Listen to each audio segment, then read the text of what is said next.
Hello everyone, I am Dr. Beatrice Hippolyte, and this is your world.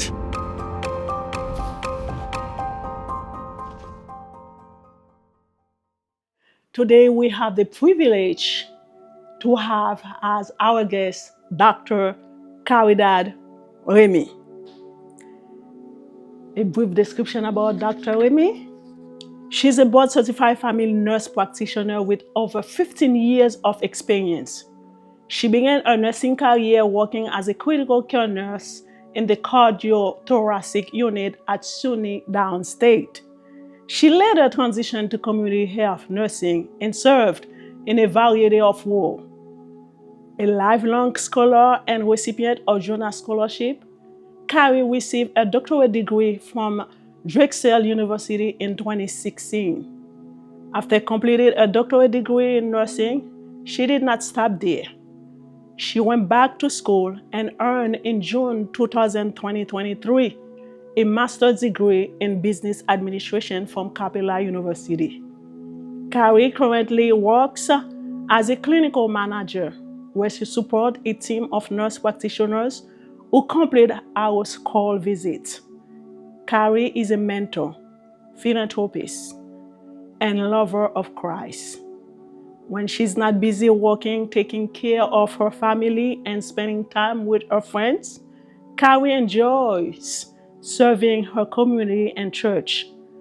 And in addition to that, recently she completed a mental health program to Life University in order to provide more support to those who may suffer or experience mental health at her church.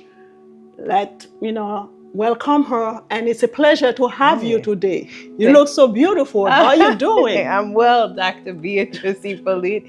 Thank you for having me on your podcast, Your World. I appreciate the opportunity to speak today a little bit about depression. Okay.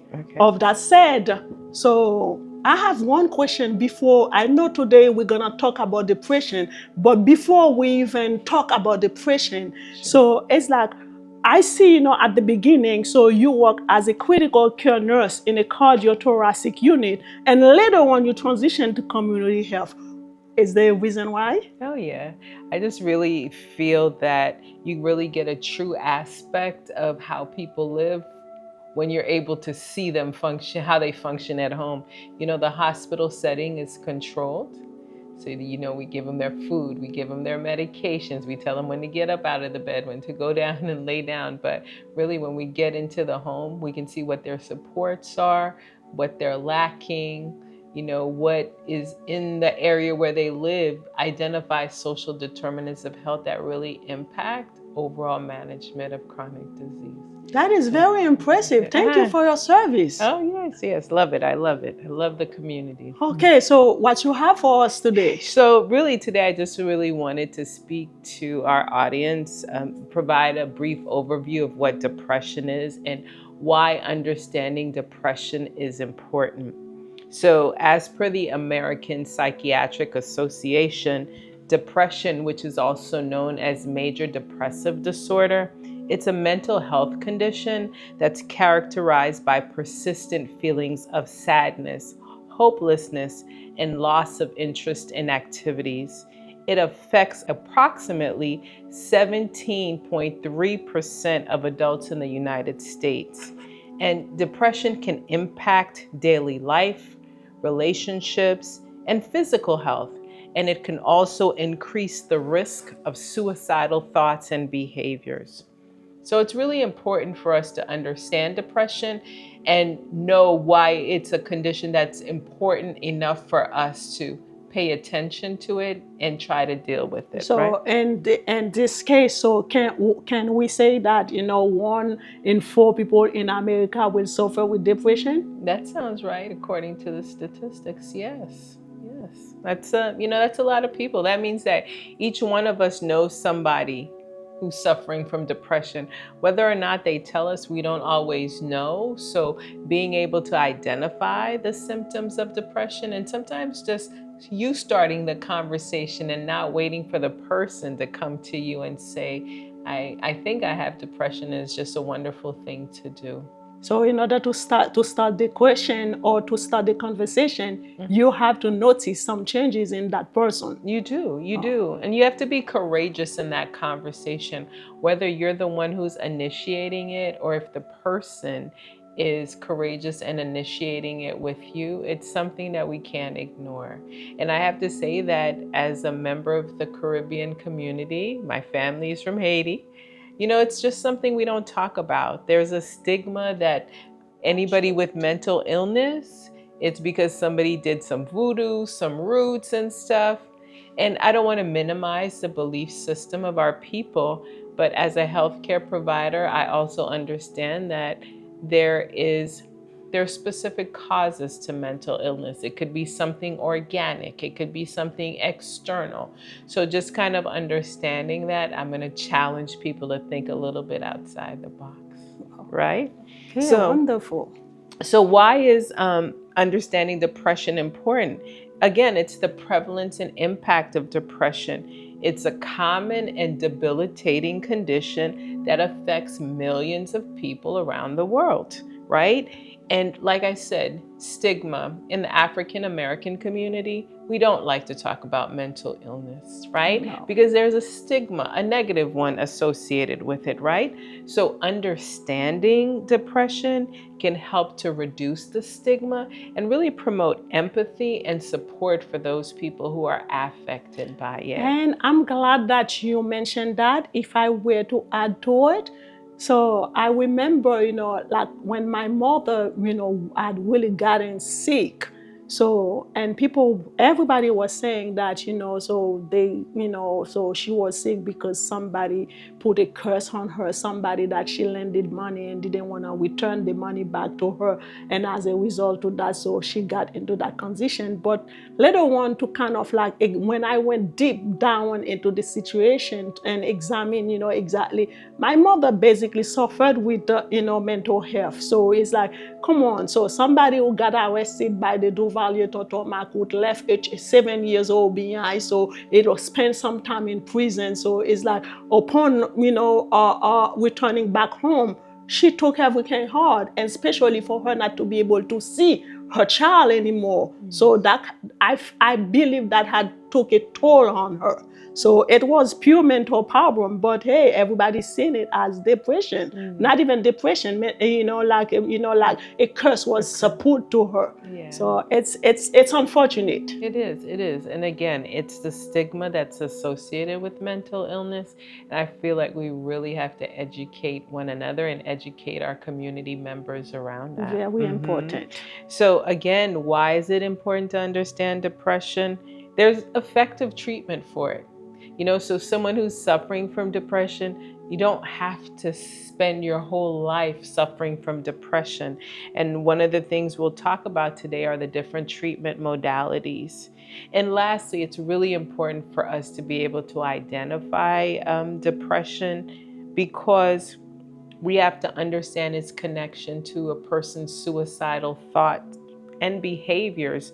And again, if we have early intervention, we can hopefully impact them in a positive way. All right. So next, let's talk a little bit more about depression. Let's define it. So depression, which is also known as major depressive disorder, again, it's a mental health condition that is characterized by persistent feelings of sadness, hopelessness, and loss of interest in activities. So if you're experiencing that, I want you to really spend some time listening to what we're sharing with you today. Depression can be categorized in different types. We have major depressive disorder, and this is one or more major depressive episodes in a lifetime that last at least 2 weeks. We have persistent depressive disorder, and this is a low, sad, or empty mood lasting at least 2 years, right? We have postpartum depression, and this is depression occurring in women after childbirth. That's right. We all say that childbirth is a happy time, right? And a lot of women long to become mothers, But some women will experience postpartum depression after giving birth, so much so that they may not even want to interact with that newborn. Then we have what you call seasonal affective disorder, and this is depression that occurs in the winter months. And then you have bipolar disorder, and this is when a person has episodes of mania. They have a lot of energy, racing thoughts, and then they can suddenly experience episodes where their energy is very low and they're feeling depressed. Or shut down completely. Shut down completely. So these are some of the types of depression that you'll hear us make reference to in this conversation. In order for a person to be diagnosed with depression, you have to experience symptoms, right? Specific symptoms, right? So you're going to have at least 5 of the following symptoms, but it has to include at least 2 of the first symptoms I'm talking about now. So 1, the person has to have a depressed mood. So again, they're feeling sad, they're feeling empty, they're feeling hopeless. And or they also have that loss of interest. That means that, things, activities you used to enjoy, you just don't want to be bothered by them anymore. So you have to have at least 1 of these, right? And then now, in addition, that person may be or should be experiencing at least 4 of these other symptoms. So you're telling me if I were like a person who used to enjoy to go out on weekend, to hang out with friends or go to a movie or what have you, and all of a sudden, so it's like I stopped doing those things. I don't find any interest into doing them anymore. So that would be a time for me to check myself out. Check yourself, because now we still have to consider these additional symptoms that include weight changes. You may have someone lose a significant amount of weight, or they may gain a significant amount of weight. You may have sleep disturbances. Someone suffers from insomnia, or on the other side, that person is just sleeping all the time. The person may be fatigued, where they have no energy, or they're complaining of feeling tired all the time. That person may experience feelings of worthlessness. They don't feel like they matter in this world. That person may also have brain fog. They have trouble thinking, concentrating, or making decisions. And lastly, again, if the person is having thoughts of suicide. So if you know someone who's experiencing these symptoms, or maybe you are experiencing these symptoms, it's very important that you seek out help from your doctor, or you look to get evaluated by a mental health provider.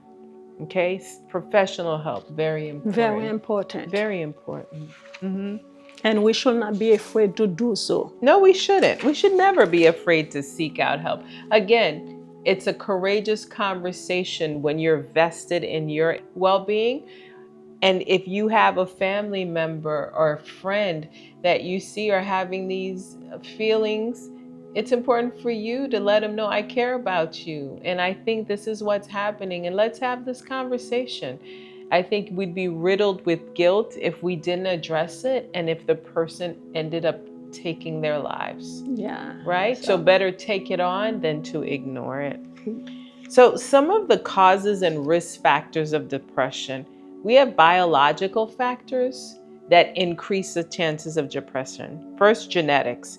If there's a family history of depression, that increases the risk of you or a loved one in that family also having depression. Now, we also know that depression is caused by chemical imbalance in the brain, right? So we have neurotransmitters. They send messages across the brain. We have serotonin, dopamine, and norepinephrine. So if we have any imbalances in that, we'll be experiencing depression. And if there are changes in your brain structure, specifically in your hippocampus, amygdala, and prefrontal cortex. We also have environmental factors that can impact the development of depression. If someone experienced childhood trauma, abuse, or neglect, they're at an increased risk for developing depression. If someone suffers from chronic stress, and if you've had significant life changes, you've lost a loved one. You've been married for 30 years, you get a divorce. Your best friend decides they don't want to be your best friend anymore and they drop you along the way. Those are significant life changes that can really impact or a house someone. you've been living into for 20, 30 years, and all of a sudden a fire happened and you have to lose that, that house. place. Yes. And support, social support. If you don't have friends who support you, if you don't have friends, that increases your risk for isolation and depression, right? And then we have psychological factors. If a person has cognitive distortions, what do we mean? Someone who has negative thought patterns all the time. It's like all or nothing. They either want everything or they don't want nothing at all. If someone is experiencing low self-esteem, they have negative self-image and they're always criticizing themselves, that'll also contribute to feelings of depression. And then you have people with personality traits. That person who has high expectations of themselves, or they're a perfectionist. If they fall short of those expectations, that can be a problem. That can be a problem for them. And additional factors that can also increase the risk of developing depression: chronic illness or pain. If a person uses illegal substances, drug use, drug abuse. And I said it's social isolation, which is something we can encounter a lot in the community. I see that a lot in the elderly, people who are married and their spouse have passed away, and if they didn't have any children, or if their children moved away, or if they didn't have good relationships with their children and they're essentially been abandoned by them, social isolation increases the risk for depression. Again, depression is a complex and multiple factors often contribute to its development. So it's essential, if you or anyone you know is experiencing any of these things that we're talking about, that you really just do a mental health check-in with them. How you feeling today? What's going on? We owe that to ourselves and to those that we're close with. Yeah, and it's very important, you mentioned that, because sometimes, you may see something normally used to be, very joyful or engaging. And so it's like one day you pass by, you say hello, and that person tend to ignore you. Don't just say, you know what, so, or he or she's just being himself or herself. You never know. Try to ask, a second question and third question to really feel, if the person is just acting funny or if there is something else going on. Yeah. Because sometimes we tend to assume, and when we assume, oftentimes we tend to be wrong. Yeah.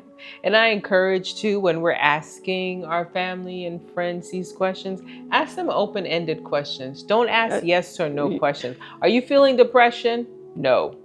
Rather, hey, I see that, you used to go jogging every day, and in the last 3 weeks, you're not going at all. What's going on? Why aren't you going to jog anymore? Because I know you really enjoy doing that.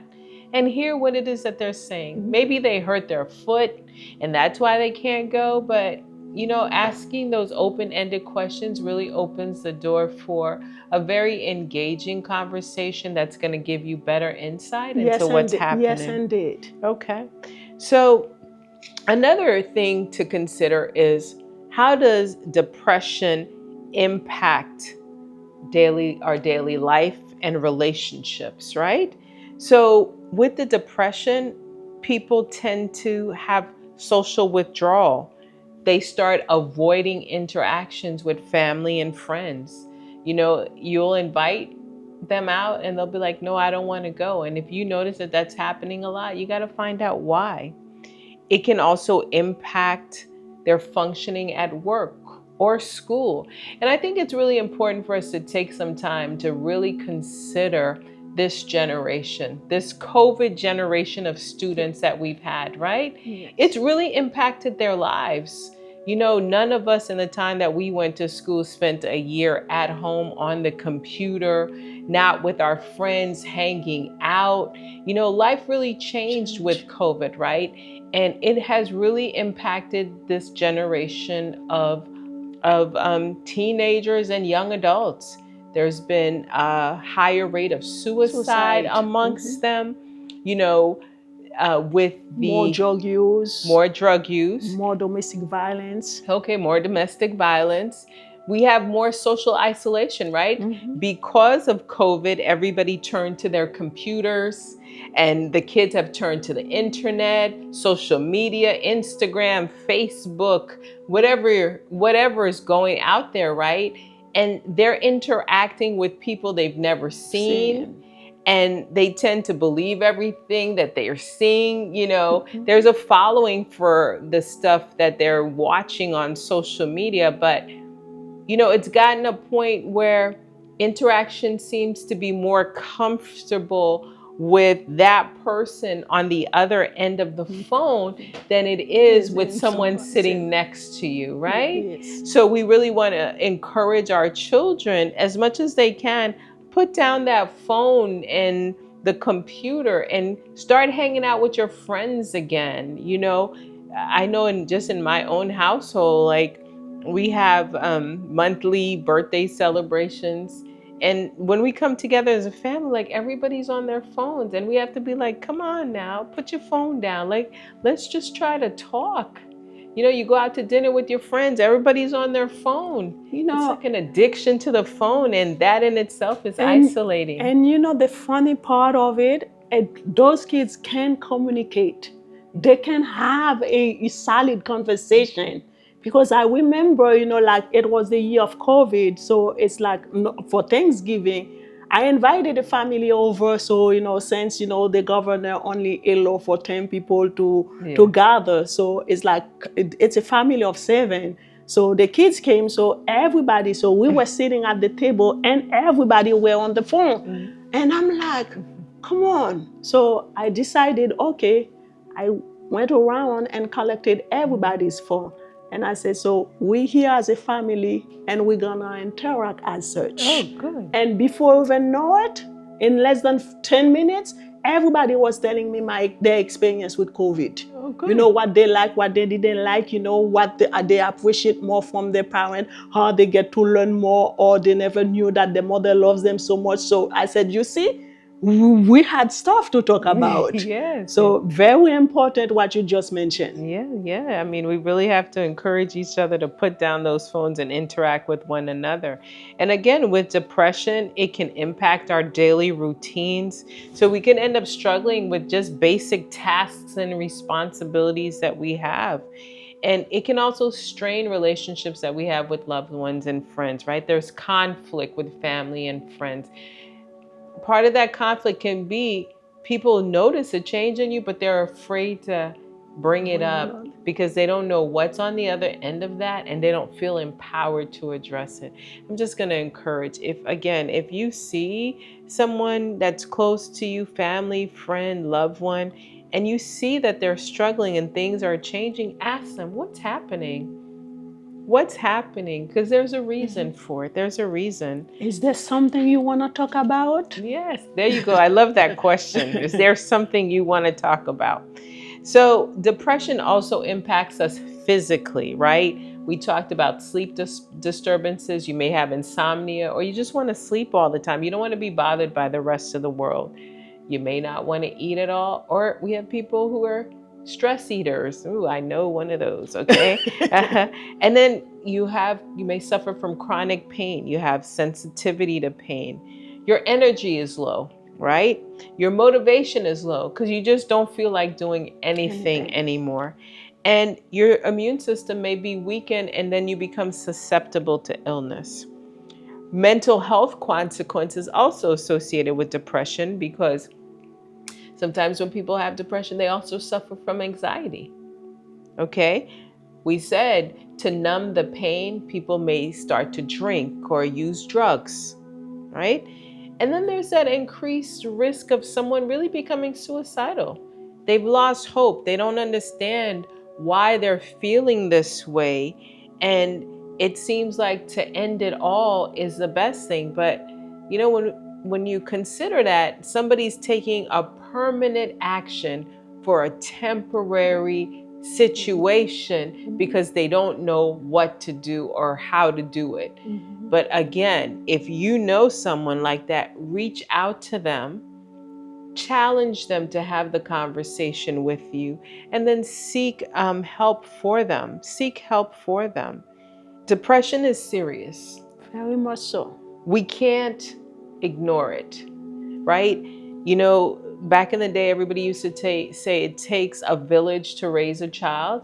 I think it just takes a community for us, a village, to take care of one another. So if you know someone, again, and you see their mood is changing, their activities are changing, you say to yourself, oh, that's not the person I used to know.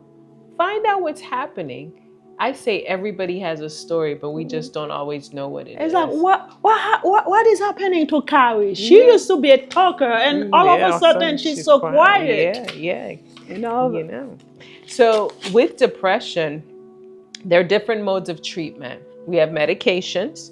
There are different classes of medications. We have antidepressants, and some of those antidepressants help with that chemical imbalance that we talked about. That's a biological factor, and the medications can help with that. We also have mood stabilizers that they use when a person has bipolar disorder and they're experiencing that depression side of the bipolar disorder.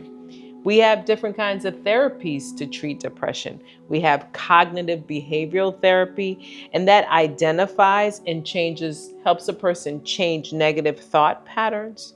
You have interpersonal therapy that focuses on improving relationships and communication. We have psychodynamic therapy, which explores unconscious thoughts and feelings. And then this one was a new one to me. It's called dialectal behavior therapy, and it combines cognitive behavioral therapy and mindfulness techniques. We also have lifestyle changes that we can, engage in to help improve depression. You can exercise. Regular physical activity helps to improve mood and can reduce your symptoms. Mindfulness, practice meditation and deep breathing to help reduce your stress when you feel, you're having a moment. Social support, by building and maintaining good relationships, friendships. Some people that when you're having a hard day, you can call them, yo B, your girl is having a bad day. I need your help. I need someone to talk to. Sleep hygiene. Listen, we need to get more sleep than we do now. At least 7 to 8 hours of sleep is really recommended. That's a requirement? Yeah, it's recommended, highly recommended, But a lot of people, they spend their time on the phones at night. We need to really learn how to give our brains time to shut down and sleep. And if we're on those phones and the computers all night, we're not doing that. And guess what? Healthy eating, a balanced diet that includes healthy foods, can help support not just your physical health, but also your mental health, right? And in additional treatment modalities include electroconvulsive therapy. They do that in inpatient settings for people who have severe depression. And then they have something called transcranial magnetic stimulation, which is treatment for resistant depression. And again, you have, self-help strategies, journaling, yoga, support groups, seeing a therapist. All of those things can help improve symptoms of depression. So we're winding down this conversation. I had to take my notes here, right? So what are some key points? What are the takeaways I want for our guests who are watching or listening to us today? Depression, it's a serious mental health condition. And again, it affects millions of people worldwide. Its causes include biological, environmental, and psychological factors that contribute to its development. Symptoms, again, include persistent sadness, loss of interest, changes in appetite, sleep, and energy, including suicidal thoughts and behaviors. So it's really important for us to seek help and get the support we need if we're experiencing symptoms of depression. Remember, depression is treatable with medications, therapies, and lifestyle changes. And when we get early intervention, it improves the outcomes and it also reduces the risk of relapse, right? Seeking help, again, requires courage. It's essential. And you want to reach out to your primary care provider if you're having these feelings initially, and consult with a mental health professional if you have access to that in the immediate moment that you're experiencing these symptoms. Having a strong support of friends and family can also help you manage your depression, and really just learning how to take care of ourselves.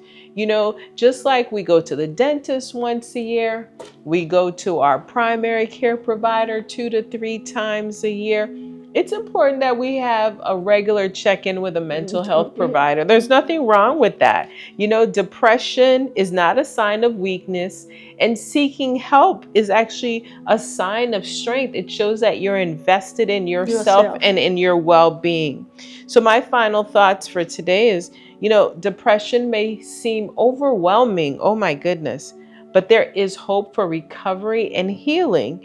And when we can acknowledge the signs and symptoms of depression, seek help from professionals and from our support system, they can all help us to overcome our depression.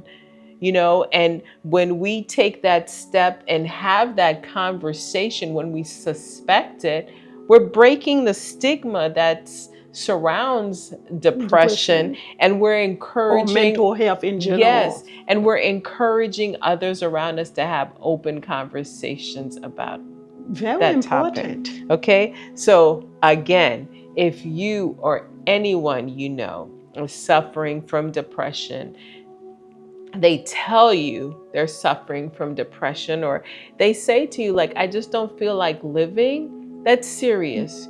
You have to address it. Don't ignore it. Don't ignore it. Because together we can have or make a positive impact on dealing with depression. So thank you. Thank you. Thank you. That was very informative. I've learned a lot, and I'm pretty sure that you who are watching or listening, you know, so kind of like learn a lot as well. Sure. So I have a few questions. Okay. I know as a nurse practitioner, so or somebody who has a doctorate in nursing, you're Dr. Remy. So it's like you get to work with other people with different type of professions, what we call interdisciplinary team. So how do you work along with other people to kind of like point out when you may suspect somebody may be dealing with depression? Yeah, so I think, you know, as a healthcare provider, if we have a patient or family member who comes to us and tells us, you know, we suspect this person is experiencing depression, one of the first things we always do is that depression screen, right? We're looking to see if the person is exhibiting those symptoms. And then we really have conversations of that. I'm not going to say that taking medication initially is going to be the initial treatment, right? Because we want to identify, one, is the person really experiencing symptoms of depression? And if they are, what's the cause of the depression? And then lastly, it's the treatment for the depression, right? And you also want to know the stage that the person is, because there are levels to depression. So each level requires a different type of attention. Yes, definitely, right? Especially if we're at that stage where the person doesn't feel like they want to live anymore. That is severe depression, and we have to address that. So as a healthcare provider, we really have to assess, can I give this person the help that they need? And if I don't feel that I can, based on what's happening, or if I feel rather they need additional supports, I would make a referral. I could make a referral to a licensed clinical social worker, to a psychologist, to a psychiatrist. I think it's just really identifying what support systems the person has in place. and what supports that they need and what's available to them. You know, some people may be more comfortable with an in-person therapist versus somebody else who may be more comfortable with doing telehealth, telemedicine to have that conversation. Yeah, So some really people just, tend to be very old-fashioned, yes, so they need that physical yes, interaction. yes. But if they need it, we're responsible for that. And I know I can assess myself and know when I really can't help that person anymore. And I want to pass them over to the person who specializes with mental illness to help them on that journey to recovery. Very good. Thank you so much. Sure. My next question is like, how do you manage the emotional demand of working with clients who are really struggling with the issue of mental health?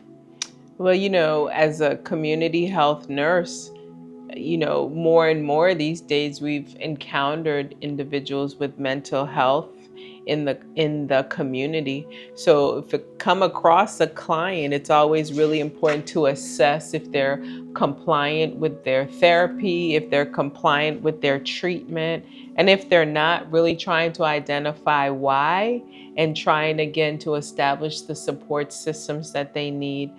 Compliance with treatment for severe mental illness. And I'm not just dealing with depression, but just overall mental illness. It can be very difficult in our communities. Why? Because of the stigma associated with it, and individuals who are impacted the most, they want to pretend like everything is okay when it's not okay.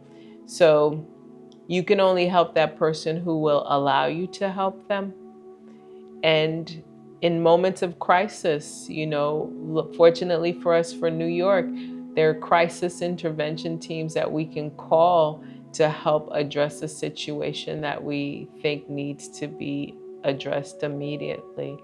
But that can be very difficult, you know. But when that person is in front of you, if they're willing to get the help that they need, then I think our job is to help them find it. You can't force people to do what they don't want to do. Exactly, Right. because so like change, it's within. You have to have the desire. You have to feel the need in order really for somebody to change. Yeah. Because so it's like I may be able to provide you with all the tools possible to help you solve the issue, but if you're not yet ready, to address the problem and solve it, so I will not say so that will never happen, but it will be a challenge. It will definitely be a challenge. My last question, so it's like, I really admire the way that you speak with passion. You are very passionate about what you do.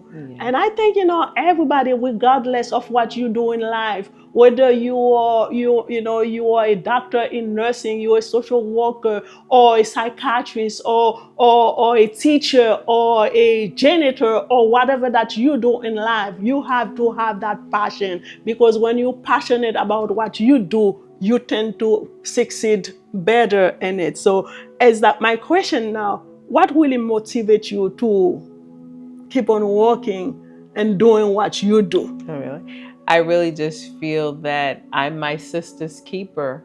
It's my job to help my sister and my brothers whenever I see that they need the help. So as much as I can do that, I will. You know, I love God. You said it in my bio. I'm a lover of Christ. And it's really important for me to be able to help those who are around me in whatever capacity that I can. I'm fortunate that I'm a healthcare provider, but helping people, it extends beyond that. Just when we see people in life needing help, it's our job to help one another. That's truly what it is to live in a community, right? When we help each other. So thank you for that. I'm always excited to help the next person. It makes me feel good. And then I just feel that I'm doing what God has called for me to do. It is a blessing, isn't it? Yes, it is. Yes, You it know, is.